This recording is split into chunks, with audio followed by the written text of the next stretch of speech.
Good afternoon, ladies and gentlemen. Welcome to the pilot episode of our community TV Petty Talks, where we will talk about a lot about our pets and animals, and occasionally people and places. We are live on Facebook and YouTube on Saturdays at 5 p.m. So please follow us and like us and put us in your calendar so we can have fun together. Our purpose is so that people will have a better understanding of their pets and animals and of people so that the world will be a better place for the human race. My name is Marina. Call me Tita Mee, as in short for Tita Meow because I love cats.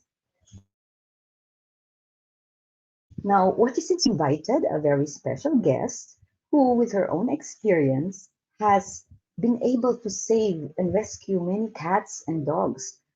Knowing this as she went along, learning the process. So stick around for that because we will learn a lot from her. So now I would like to introduce to you our anchor person and resource person who will stay with us all throughout our Perry Talks TV, none other than Ronald Lumbao, better known in the dog animal world as Coach O. Coach O is actually a certified provider. He's a certified dog trainer of IPDTA Canada. He's a member of the Wolf Park North American Wildlife Park Foundation based in Indiana, USA. He has authored three books. Ang Mag-aso ay di biro, Nananaginip ba ang aso, and Dog-Life Balance. So I hope you hit the bookstores for that. And also, he is the master trainer and coach of several organizations. New Diliman Canine Search and Rescue, and another organization called Emotional Support Animals. He is also the Quezon City consultant for canine behavior and training. He is a Guinness World Record awardee, can you imagine? Of the largest dog photo shoot with 123 canine participants awarded to him in 2017. And last but not least, he is happily married to Arlene, my best friend, my good friend, and is a dedicated dad. Here you see on the photos, honored with his beautiful wife.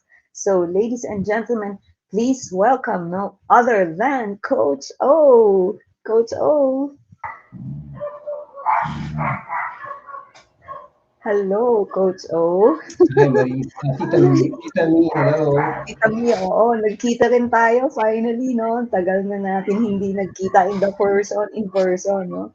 So I'm so happy that we finally did this because, the reason why we did this is madami talaga kaming friends na merong pets and animals. I also, di ba, Coach O, you know that I was a loving owner of a pet cat. Kaya Tita Mina ang tawag mo sa akin ngayon, Coach, ha?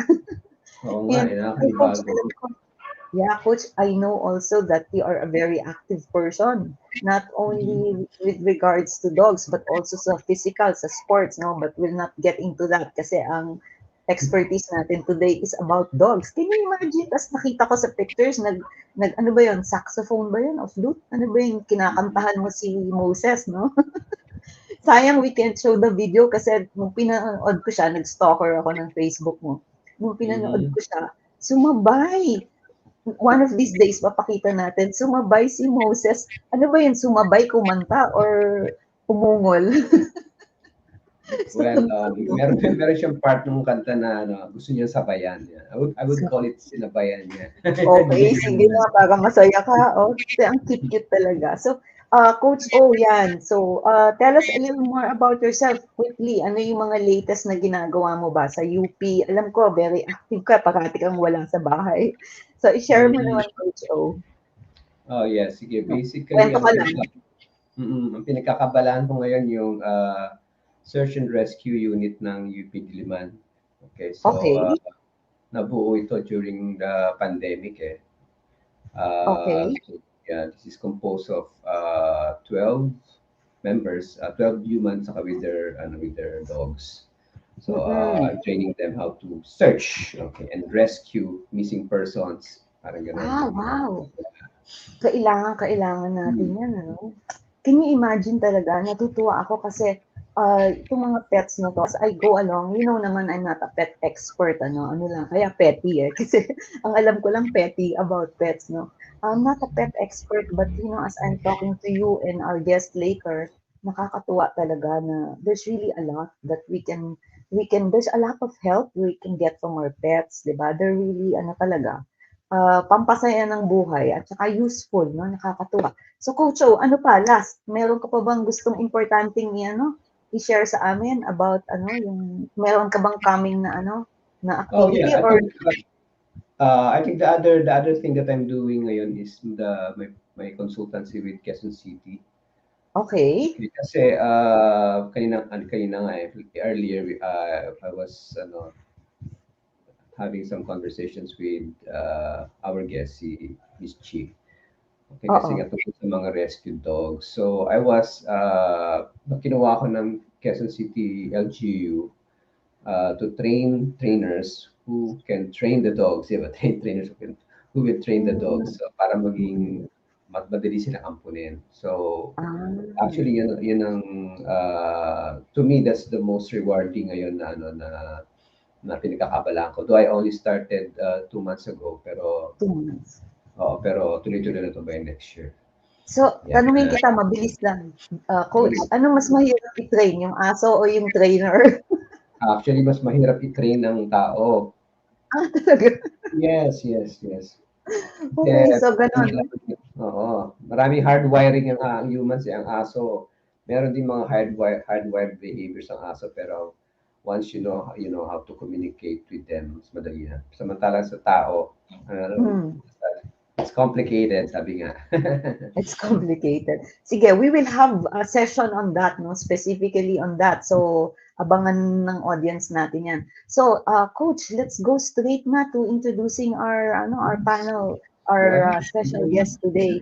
Okay, so, Coach, our special guest today was in the garment and paper bag business, holding office and shop in Green Hills. So, trading siya talaga, no? Na Wow. negosyante.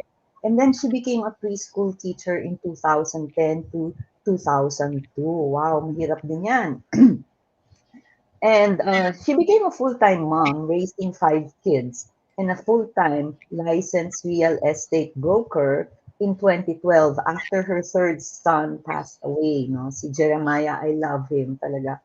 So she became an animal welfare advocate from 2011 onwards, with more than 100 rescues that have been mostly adopted. Ayan, let's look at the pictures. Yan, yung cats niya, Wow. mga adopted cats. Talagang all over her house talaga yung Mm. cats. Okay, madami tayong matututunan sa kanya today.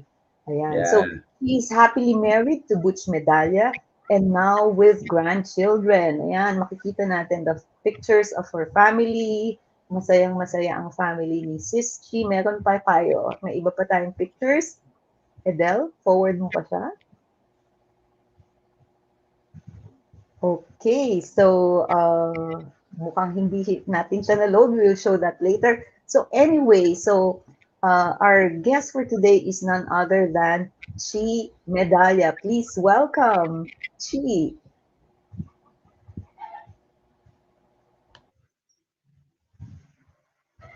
Okay, nakamute ka Chi. Okay. Ayan, finally. Sorry ha, Okay. yung last pictures hindi yata siya na-upload na Yeah. ibang file ang na-upload ko. But we will show that later actually, no? So, Chi, ayan, so meet Coach O. Ayan, Hi, yan, sa Coach Hi, ganito na lang Chi. tayo. O. Nice Sa to Nakita kami meet ganito na you. lang kanina. tayo We ni lead Chi. you in the animal world. Sobra, no? So, Chi, you Yeah. look very young and fresh today. Nakakatuwa Thank naman. Yan. you. So, actually, Coach, si Chi, yung husband niya is medyo, ano, no? Biglang kanina tumawag at parang Mhm. nagkaka-symptoms. But we'll pray for him, no? So, Yes, thank anyway, you. Chi, can you just briefly tell us what was your first experience? How did you come to start rescuing animals? Well, What made you do this? actually, I was just browsing through my page, FB, and then I happened to have pop-ups of animals in distress. Mm. So parang yung heart ko was really so into them na awang-awa ako. In my very first rescue, sinabi ko nga, what is it like to have a cat? Because we're dog persons. We're dog people. And I forgot to mention, we used to breed dogs. We used to Okay. breed small dogs. And then after I rescued this cat, she was a scrawny kitten. I think she was left by the mom in the garage. Oo. I started to earn his kasi hindi mo pwedeng kunin agad yung mga ganyang animals eh. They're feisty. Okay. Oo. They have an Okay. attitude. So I just started feeding the cat, and then the kitten pala, when I Oo. once I gained its trust, I brought it inside the house. So yun na Mhm. yung naging first rescue ko. And then I became more active in rescuing dogs, especially Mm. yung mga nasagasaan, ganyan. And then the Lord just started speaking to me regarding my breeding business. Kaya I stopped kasi I saw a lot of strays in need. Parang ang akin, I was promoting buying mga special kind of dogs, pero naiiwanan yung parang hindi nabibigyang pansin yung mga maraming animals like the cats and the dogs on the streets na kailangan i-rehome, na Oo. kailangan mo ring i-rescue or i-feed, parang ganun. That's how I came to the rescue. And 2016, yun yung major breakthrough ko sa rescue. Kasi Oo. we were able to save 55 dogs in the Antipolo Pound. Yun. Okay. Ang dami 'no? So, nung una bang nag-rescue ka, Chi, when you first rescued, the animals, were you fearful? How do you kasi me, I don't know about Coach O, I'm sure the audience can relate 'no, na 'pag may nakikita tayong, pets diyan, yung kunyari yung mga kitty, parang the first concern talaga is dadamputin ko 'yan, hindi ko kayang mag-alaga or natatakot ako baka masugatan ako. So, what ano, yun, what made what made you decide talaga na yun at that point, yung nandun ka? Kasi I want the audience to what I'm trying to do here is put myself in that situation where meron ako nakitang kitten or dog na na-distress, kunyari nasagasaan niya, no? Whatever. Paano ako tutulong, 'di ba? Paano ako tutulong? Yun nga yung na-pick up ko sa sinabi mo, hindi pwede agad-agad, no? So, kunyari, nasugatan na aso, in distress nga siya, hindi ka pwedeng basta lumapit. So, ano ba dapat ang gawin ng ano ba dapat kailangang gawin? Kunyari, nag-iisa ako dun sa kalye, nakita ko yung aso, nasagasaan, anong gagawin ko, 'di ba? Parang Mm. ang gagawin ko siguro tatawag ako ng ibang tao. Uy, may aso. Yeah, normally with us rescuers, we're faced Oo, with a dilemma kung ano yung initial na dapat gawin. Unang-una, the dog na nasagasaan is in distress. Hindi mo basta-basta yung pwedeng kunin. oo. May part ng katawan niya na masakit. So, ang Ah, tendency ng una niyan, pag hinawakan mo yung mga ngagat, kasi in pain. mm. So, Oo. hindi pwedeng ganon. What I Hmm, do, kasi yung recent rescue ko months ago was a dog run over dito sa what? Robinson's Antipolo. I Oh, really called wow. the guards. Mm. Nagpakuha ako ng karton. Parang alam mo, parang shinovel namin siya. Ganon. Hmm, Kasi mm. kailangan damputin mo siya nang hindi gagalaw yung mga parte. Baka may natamaang buto, nabalian ng ribs, ganon. So we were able to get that dog. Tapos nilagay Hmm, namin sa shopping cart. mm. Unfortunately, all the vets at that time were closed. Kaya kinabukasan pa namin siya napavet. And Ah, mind wow. you, rescuing really costs a lot. Time, kasi you have to be Oo, patient babantayan mo yan usually it takes hours. And then syempre yung difficulty ng finances. But mm. I always trust the Lord with that. With the cats Amen. naman, it's different. Medyo different yung pag-save ng cat kasi maliit siya eh. So Oo, pwede mo siyang takpan dapat meron kang kumot or old oo. cloth Na kasi with both, this goes both for cats and dogs, kailangan takpan mo yung mukha nila para hindi sila nasa-stress kasi the more that they see a lot of movements na Oo. ano sila na alarm. So with that, Hmm. ako kasi I became ano na parang experience with the cat sa nape ko kinukuha dito. Yung Okay. sa nape kasi napaparalyze sila dun Para silang Gano'n ba? binubuhat ng mommy nila, gano'n. Oo. So, Yun nga yung pag tinuro stress, ng pardon? sorry, go ahead, sorry. I was So, just gonna react yung tinuro ng daddy ko dati sa cats, kailangan daw yung dito nga, yung parang yeah, dito. oo, Yeah, you oo. just lift it Akala up. ko nasasaktan sila 'pag gano'n. No, animal instinct yun Even in the wild, di ba makita mo yung mga lions, how they bring their cubs. Kinakagat Mm, nila, di ba, sa neck. Ganun.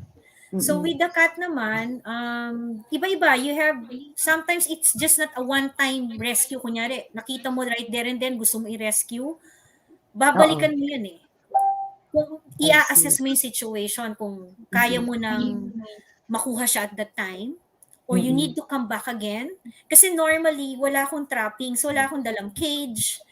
You really Oo. have to bring, for the dogs, you have to be ready with the leashes and the Mm, net. Alam mo yung net na parang malaking gano'n. That they hmm, use to trap dogs. Yun, wala ako noon. Parang I'm planning to buy in the future. But since I limited myself na lang sa rescuing cats, for the mm, dogs, I call my personal handler, which I mm, pay. Kasi iba ang pag-handle talaga sa dogs. Syempre, mm. nandyan yun na nga, nangangagat. But I'm not scared naman kasi I always have booster shots for my Okay. protection. Mm, mm. And I learned that cats don't really have rabies. They're one in a million na meron. So sanay na ako para akong tattoo na yung katawan ko, yung kamay, yung legs, ang dami ko ng scratches because I encounter, kunyari, na-rescue ko na si cat. Malambing siya Gusto rin niya, they're so Hmm, sensitive and sweet, just like dogs. mm. Pero Akala ko just like magkakaibang Marina. personality yan. Pardon? Akala ko just like you, like Marina. The joke. Meow, tita Coach meow. Onay, tumawa ka naman sa joke ko. Yeah, so Ayun. go ahead. So not like cats, you said, no? They're not like dogs. Mas sensitive ang cats. Yes. Okay. Tsaka So, with the cats, even if kunyari hindi mo sila nabalikan, mm-mm. mas they can fend for themselves. No? Yung Okay. dogs kasi, once kunyari naging pet mo na siya, they really depend on you for food. Ang cats, maabilidad sila Kaya iba ang personality ng cats, sila ang namimili ng humans. Ang dogs, pag Okay. na-rescue mo na yan, loyal na yan sa'yo. Talagang Oh. sobrang loyal. Yung cats hindi, minsan ilang cats na yung lumaya sa akin. Para bang, gusto ko sabihin, wala kayong mga utang loob, no? Utang na loob. Napakain mo lang, tapos nilayasan ka pa. Parang ganon. Oo, di ba? Talaga. Ganon yung personality nila. Kaya parang meron kaming cliche na, hey human, feed me. Parang ganon. Parang Okay. sila yung master. Ganon. Ganon ang Okay. Oo, cats. di But, ba? oo. Di ba you had a cat, Ako, di ba? yeah, I had a cat. Actually, Coach O, naisip ko tuloy nung sinabi niya yung human, no, they have their own personality. Naalala ko lang yung cat ko dati na madalas siya nakaganyan. Parang iniisip ko, kaya naisip ko yung book mo, Coach O, na nananaginip ba ang aso. Ikaw naman, Coach O, i-share mo yung ano mo. I-share mo naman yung experience mo kasi give me your personal experience sa aso, yung pag-rescue. I'm sure madami ka na din mga kagat ng aso. Well, historically, marami rin akong kagat mula nung bata pa Okay. ako. Kaya parang daming beses ko nakagat pero naging dog lover pa ako. No? Pero may tanong ako para kay kay Miss Chi Okay. Go Sa ahead. yung mga experiences sa pag-rescue. Sige. Okay.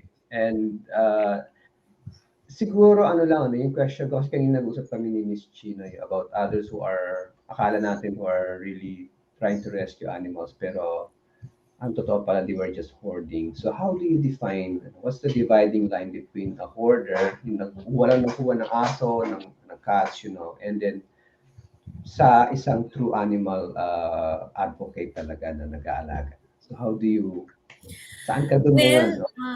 Well, coach, alam mo sensitive issue 'yan sa amin eh. Yeah. Kasi right now, no, I do donate, I do help, pero talagang kailangan mag-i-investigate kami eh. Kasi like yung hoarder, minsan kuha lang ng kuha tapos di naman pala kasi ganito 'yan, coach. Ako as a rescuer, ang goal ko is to rescue and rehome. Mhm. But before Mm. you rehome, or before I rehome, I fix them. Meaning, pinapakapon ko yan, Mhm. pinapavet ko. Mhm. Tapos I make sure na hindi ko basta-basta i-release kung kani-kaninong tao because I also have adoption papers. Kasi Mhm. naka-stipulate doon na I can do random visits, I will demand an update of the animal, kamusta na siya, ano yung mga photos niya, at may kakayanan ipa-vet. So Yeah. yung pag ano yan eh, coach, para mamalaman yan kasi sa animal world meron kayong grupo. So malalaman mo ngayon, sabi ni ganito. So magkakaroon ng leak yan sa news. O ito si ganito, ganun yan. And then they will really find out. Although very discreet kami. Yeah, very. As a rescuer, I also donate. Kaya pag Mhm. may lumalapit sa akin, pinagtatanong ko yan dun sa among our friends. Kasi Mhm. minsan, kuha ng aso and they use, Yeah. so ito ang Yeah. pinakamasama, coach. And Correct. Miss Tita Thank you. Mee, Tita Meow. Yeah. Yeah. Pinakamasama dito, they use the animals for their own, call this, hanap buhay.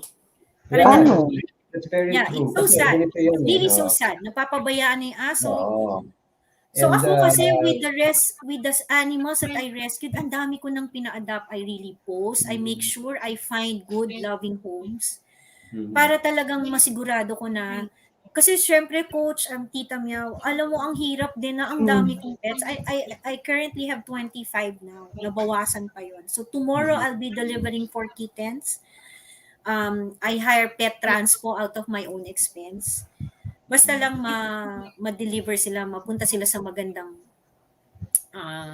animal, I mean, fur mom and fur dad. Makukuha yung 4 kittens ko, but unfortunately, we were able to rescue a cat 2 days ago, a kitten na naman, so dagdag na naman yun. But Mhm. behind all this, there's the component of the trust, my prayer and trust in God, kasi hindi talaga ako pinababayaan sa provision. Mhm. Yun lang, coach. Did I Galing. satisfy your question, coach? Yeah, yeah, yeah.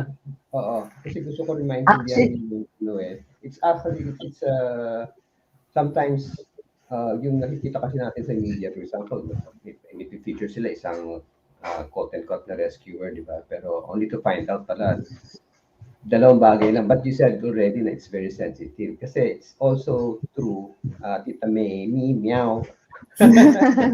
Oo, na alam mo, ginagawang hanap buhay, putting up their own NGOs, because, you can easily put up an NGO using animals, papakita mo lang yung pictures mo, ganun nakaka-upload. ba? So, that's it, from the UK.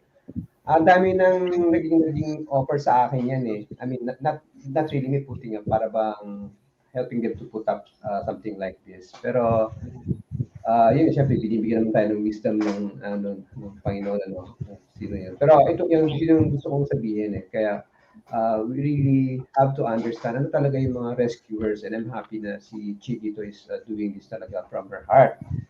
Hearing na galing pa doon sa packet niya. Okay, so mahirap yun. So, Wow. brings me to the next question, Tita Me, for Chi. So, since syempre limited ang funding mo, but we're praying na sana mag-provide pa ang Panginoon Diyos. So how do you put the pero ka bang para pang hanggang dito na lang, let's say, if I have 30 dogs, tama na muna to kasi hindi ko na kaya silang sustain. Meron ka bang ganun na, uh, go ahead. Actually, by heart, hindi ko talaga matanggihan, lalo na kung hindi. Mm. It takes a lot of prayer.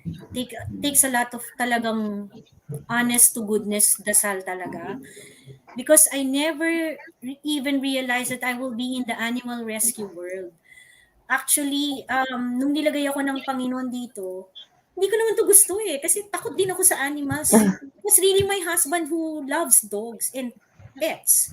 No? Mm-mm. Pero nagulat ako, yung heart ko talaga comes out, parang overflow eh. Nakita ko, tapos the people who responded in the rescue of the 55 dogs, whenever I post for a dog that is in distress, yung iniwanan sa labas ng bahay. Nagulat ako, grabe, ilang likes na yun, tapos may nag-step up. Thanks to that person who stepped up, who really went to the pound to claim that dog. Yung response ba, hindi na ako eh. And tama ka, coach eh, yung pera. Talagang minsan ayoko na parang, minsan nga may husband comments na ko, yung budget natin napupunta na lang sa aso. Pero you know, whenever I see that, kasi di ba Tita Meow, sabi ko sa'yo, when it's God's will, it's God's bill. Oh yeah, I love Where that. He leads, nakakita ko ng poster, where He leads, He provides, and it ministered to me. Hindi ko na iniisip, Lord, ikaw naglagay sa akin dito, definitely ikaw magpo-provide. Ganon. And coach, to add on to the, sabi mo, dividing line. Makikita mo kung halimbawa kumukuha lang ng aso, tapos ayaw ipakapon, there's something wrong. There's something wrong. Tapos makikita mo, post ng post, kailangan ng ganito, kailangan ganyan. Magtataka ka eh. You will really sense something na parang may mali. Kasi dapat, kung nagre-rescue ka, ang goal mo, i-reho mo yan, maghanap ka ng mag-aalaga. Aso man yan or pusa. At saka ipapagamot mo. Unang-una talaga sa rescuing Tita Meow and Coach, kailangan pakamot sila. Kasi hindi dadami yan sa'yo. Ikaw din ang mahihirapan. Hindi ka pwedeng laging magpo-post na, wala na akong pagkain, wala nang pagkain ng rescue ko. Alam mo, pag ganon, parang nag-iisip ako, teka muna, ba't ka pa nagre-rescue, hindi mo na pala kayang pakainin? Kailangan nandun yung commitment mo as an animal lover. Nire-rescue mo yan dahil nakita mo in need yung aso at pusa. At kailangan nila ng tulong. Pero pagkatapos niyan, ano yung gagawin mo para mapabuti pa yung buhay ng animal? Ganun yun eh. Kasi we just don't rescue yung nasagasaan, inabandon. Meron din yung animal cruelty, yung tinatali na lang, umulan, umaraw, nakatali doon, ginawang bantay si aso. Parang they have feelings eh. Alam nila yan, dapat pinapakain mo yan, pinapasyal mo yan, at sinisigurado mo malinis din yung kinakainan. Kasi marami kami rin nare-rescue na among yung friends ko na nakakausap ko, yung magpo-post sila, yung mga animals, talagang pinapakain ng panis. Kaya ang payat-payat. It doesn't limit to yung mga stray lang. Meron din yung mga irresponsible owners. Ganon. So, magko-comment ako doon sa irresponsible owners kasi nakakaano naman yun, nakakakonsensya. Yes. Kasi minsan nga, di ba talagang, panis, pakain sa aso. Parang ganun, di ba? So, mali pala yun, medyo. No? So, madami tayong tanong. Actually, there's a comment here from Timeless Limitless One. Ewan ko kung if you saw it. Chi, no? Thumbs up to you, my friend Chi. No? From Timeless Limitless. Pa-show ulit, Edel, yung comment. Yun. Ako na ayun. Oops, sorry. Ayan, so meron lang nag-comment sa'yo. And meron tayong mga tanong. Ito, hindi ba kawawa pag wala ng sex urge yung hayop? Kasi, di ba parang... You know, I want to answer that. Sa tagal ng buhay nila sa lansangan, they have had a couple of, copulations with different, kunyari male siya. Ang male cats, territorial. Pag may sinasari ang babae, makikipag-away yan dun sa mga kapwa pusa niya dun sa paligid. Okay. And pag nag-hit yan, maiingay yan. Kaya hindi kami nawawalan ng pusang naghahabulan sa bubong. Tapos nagiging nuisance sa community. Kaya nagkakaroon ng hate for cats. It's because they don't understand na may animal needs eh. May sex urge. So, dadating yan, seasonal yan. And mind you, ang female cats, nanganganak sila 4 times or 5 times a year ata. Parang ganun. So, meron akong stray cat na talagang for 1 year, pinag-aralan ko kung paano huhulihin kasi laging buntis.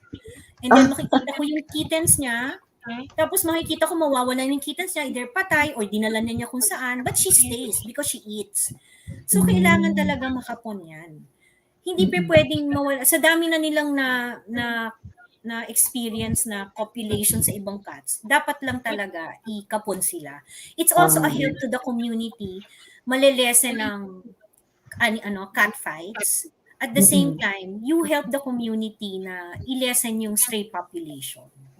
Okay. So kahit pala female cat, dapat ipakapon, no? Neuter, no? That's yung female talaga ang dapat kasi sila yung nanganganak. So pagka na-neuter na sila, wala na din maaamoy yung mga male cats, tama? Yes, kasi hindi na magme-mess. Actually, my vet was very good in explaining kung paano pala mag-ovulate ang cat. 'Di ba yung Oo, cats, pagka in-heat sila, they raise their backs, oo. nakaganyan, nakaslant. Ah, Ibig sabihin, they're looking for a mate. Ngayon, si okay. male cat, they will just bite the nape dito, and then the cat will ovulate without even having, ganun pala yung Contact. yung contact, form of contact nila. Grabe Tapos naman. makikita mo manganganak na. And of course, as a Christian, I'm against abortion. Okay? Even with animals. Pati isang I animals, just want to okay. share. It was, I just remembered, I had that calico cat. She's a female.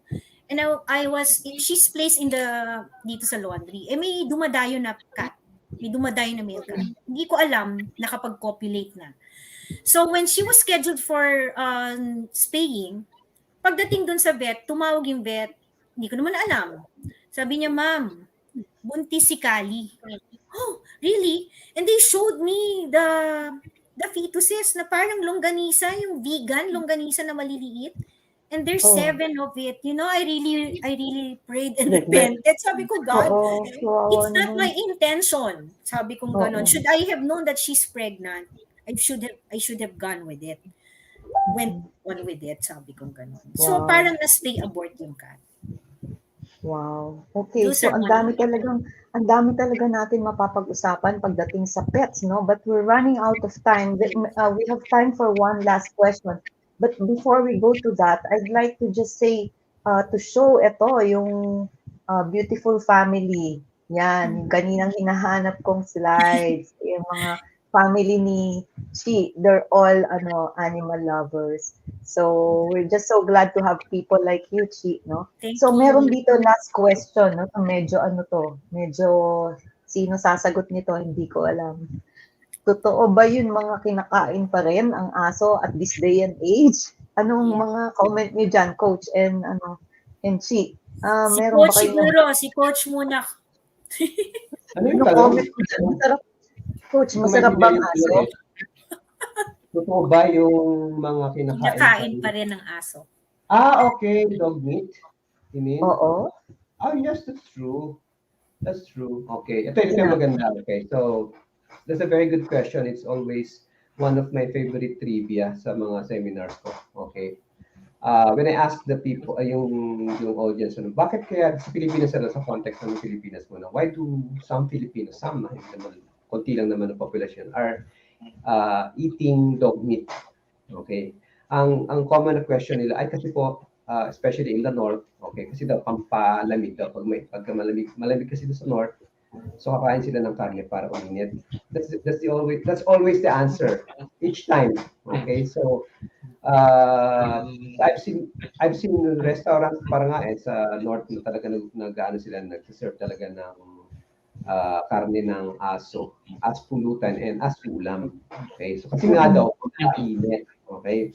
But eto ka, when you go to Korea or even Vietnam and Thailand, okay? No, Vietnam at saka Korea, especially Korea. Ayan, kasi gusto ngayon ng mga BTS, mga puro Korea ngayon, di ba? So let's use na lang Korea.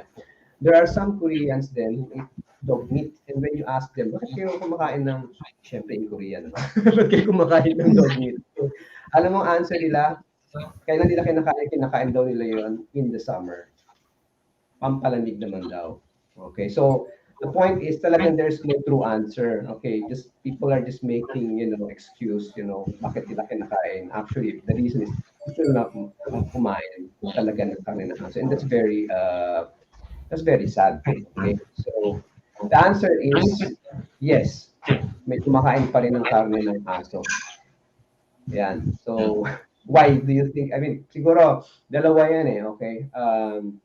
Well, culturally, a group of people in the north, hindi north, even in the south, okay, talagang sabi nila parang this is part of the religion, nakakain daw sila.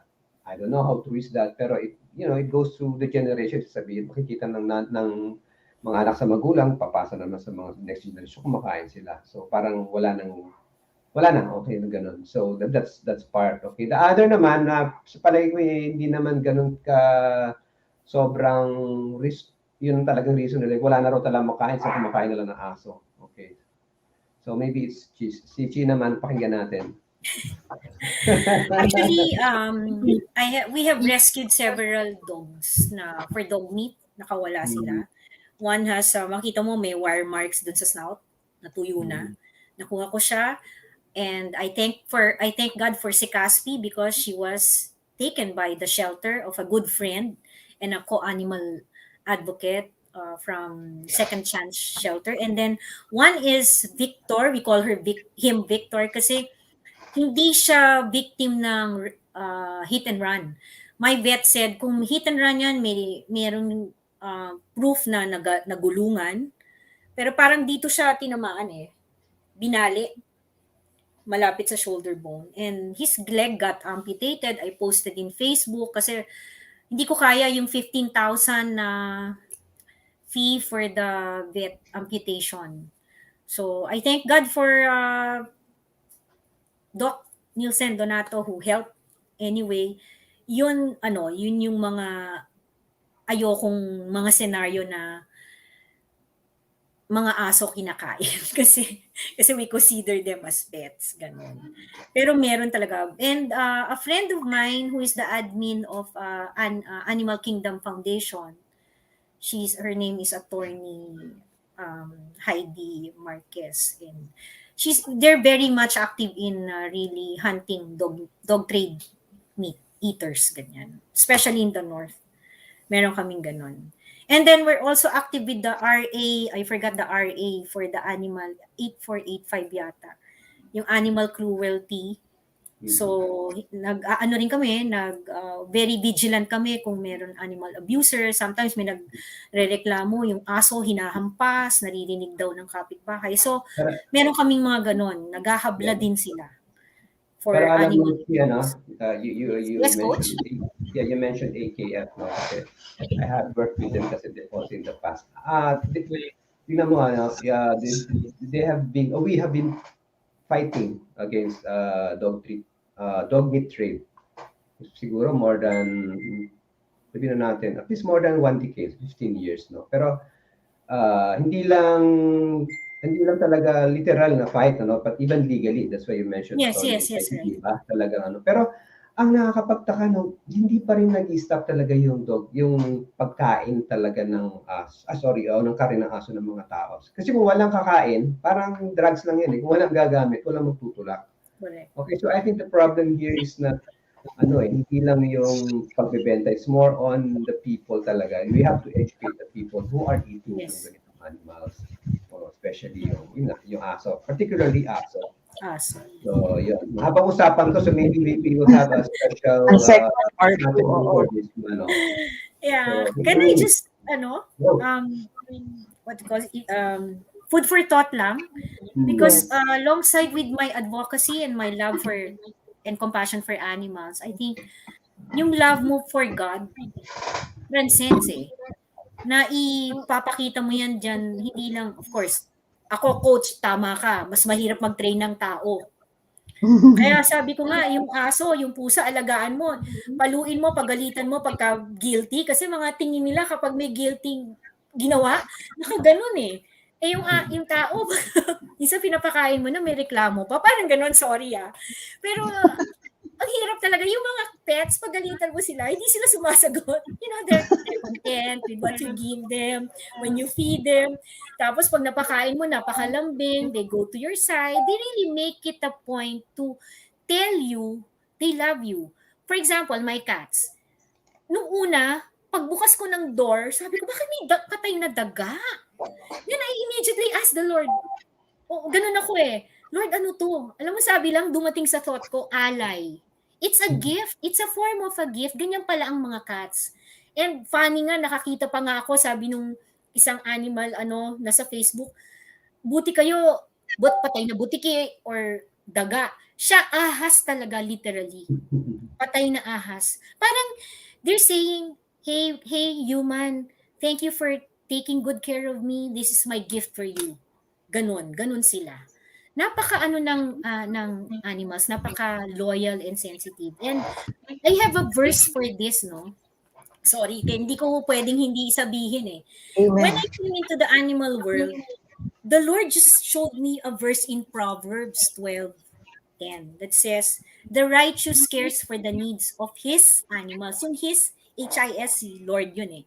"But the kindest act of the wicked are cruel."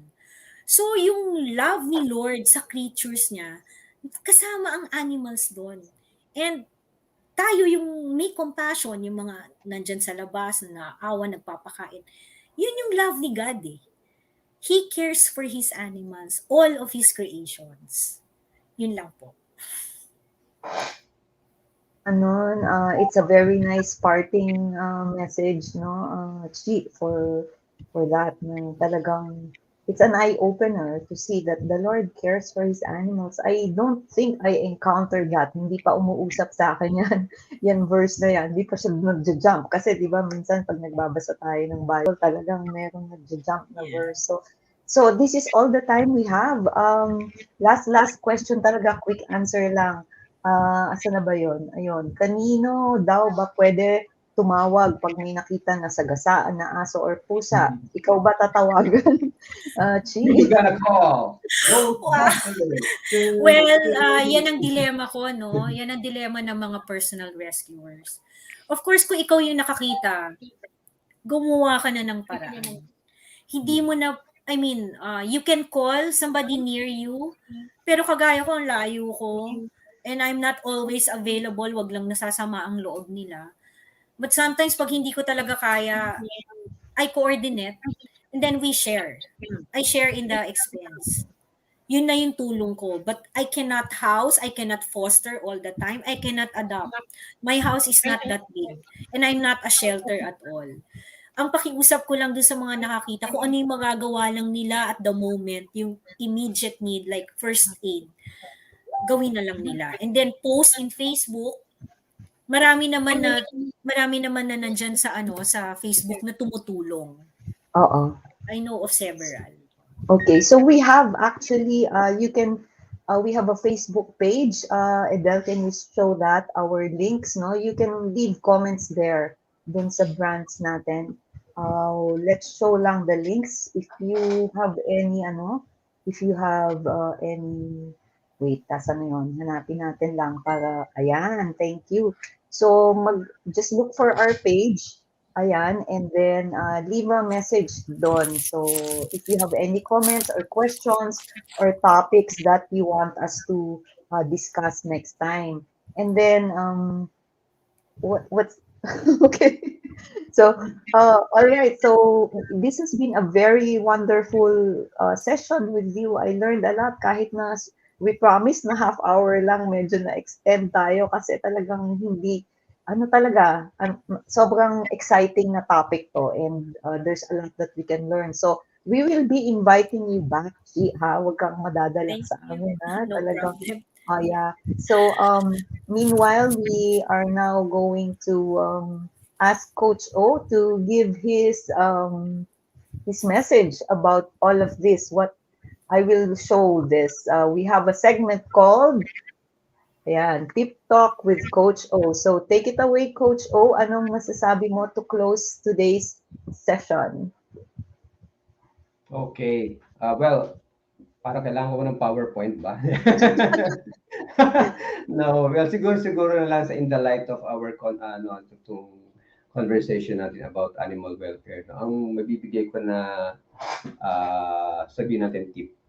Just like the title of my first book, Mag-aso ay di biro. Okay, so before you decide to get a dog, adopt a dog, or buy a dog, iba-iba yung term natin dyan. Talagang pag-iisipan mo. Para kang you're deciding to have your own family or magkaka-baby ka ba o hindi. Okay, so in other words, it's really a major decision pag kukuha ka ng dog. Otherwise, pag hindi ganun ang mindset mo, para bang nakyutan ka lang sa puppy, tapos pag hindi na-cute or pag medyo busy ka na ipapamigay mo, that's the time na yung puppy mo nawawala na and becoming one of the stray dogs na yun na yung nagiging problema ng lipunan natin. Okay, so uh, think about it, okay? If you are a believer, pray about it. Even having a dog is should be, should be you should consult it with God. Ito yung ano this is sad, no? Kasi just recently, may mga kilala ko sabi na, oy, reregaluhan ko ng puppy yung pamangkin ko, yung inaanak ko, reregaluhan ko ng cat. Okay, so para bang it it may sound really cute, di ba, na magkakaroon ka ng cat, magkakaroon ng puppy yung isang bata. But actually, you have to consider a lot of things pag nagbibigay ka ng pet. Okay, I'm not an expert in sa feline, sa mga pusa, no? But at least sa mga aso, hindi talaga siya bagay sa mga bata na ibibigay mo lang. Okay, of course, it will help them to be responsible. It will help them to manage mag-steward ng time. Pero dapat lahat yun ay well supervised. Hindi bibigay mo lang sa isang bata as a gift. Okay, so before giving, okay, ang isang tuta sa isang aso, parang sabihin mo na may kasama silang CD. Meron pa ba CD ngayon? Wala na, no? May USB na ngayon. Para may manual ka. And that means, meron kang supervision kung magbibigay ka ng gift sa isang bata. Okay? So, yun na, ma'am. Tita Mee, back to you. You're To on mute. oh, sorry. Yeah, okay na. Okay. So before we end, I'd like to show our the website of our good supporter, no? Si can you please show that, Adele? Yeah, and we have good friends who are really supporting us. And itong VCO Mamba, we will invite them, no? Can you move the page forward? Kasi it's made of, ayan, ang cute. Mas gusto ko siya. Ang cute ng puppy. Ibalik mo siya doon, Adele. Nagpo-forward siya, no? Anyway, it's 100% turmeric powder. So, madaming benefits yan. So, you can buy from the website of Nature Earth. All right? So, we will post that in the closing, the website. Adele, can you make a banner for that, please, so that the people can check out the website? And in one of these days, we will invite them to talk about the actual benefits of their product. Kasi ano talaga siya, health food talaga siya. Actually, in fact, no, mabilis na plugging lang. Yan ang ginagawa kong almusal. Hindi yung dog food, Hindi yung dog food nila. Ang ginagawa kong first drink in the morning is their M2 malunggay iced tea. Yan na yung gulay ko for the morning. I put it on a glass of a mug of hot water, and that's what I take first thing in the morning. Parang nasasaganahan na ako. Tama ba yon? Nasasaganahan na ako. So, ayan yung website of Nature Earth. And again, thank you, Zonito and Jojo Tamase for really just being so supportive talaga, lalo na pag work of the Lord, no? Talagang you've been very kind to us in all our other projects. So, thank you. Don't forget, the website is on the screen. So with that, we have to end already, Coach. We will see them again next Saturday at 5 p.m. Okay, thank you also, Timeless Limitless. Please join us again next Saturday at 5 p.m. Please like and follow us on Facebook. And Coach your line. And Nagulat ako na, subscribe to our YouTube channel. ayun, di ba? Really? Vlogger ka na ngayon. Wala. Oh, yun, somewhere there. So, yun. So, it has been a very wonderful time. And once again, we will just show our Facebook and YouTube links. Yeah, and there you go, Adele. And then we'd like to say goodbye and thank you for watching us. See you next Saturday at 5 p.m. Philippine time. Bye-bye. God bless you all. Bye.